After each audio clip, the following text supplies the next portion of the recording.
Hi guys, thank you for watching Inday Talk, and today I'm going to answer a question.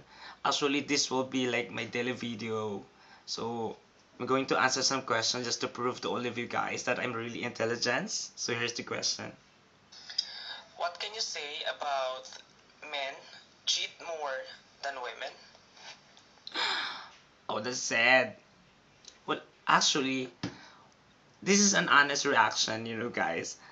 You know that every time there's a couple split out, that's my term, split out.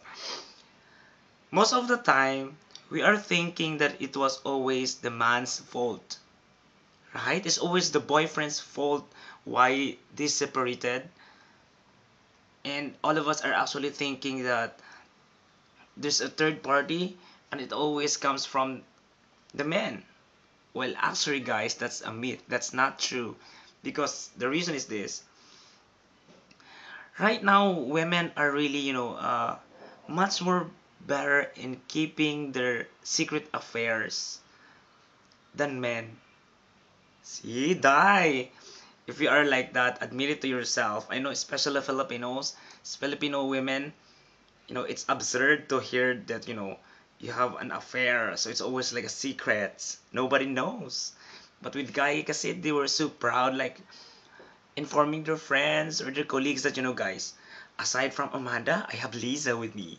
So they're so proud. It's like, lalaki sila if their friends knows that he has other woman.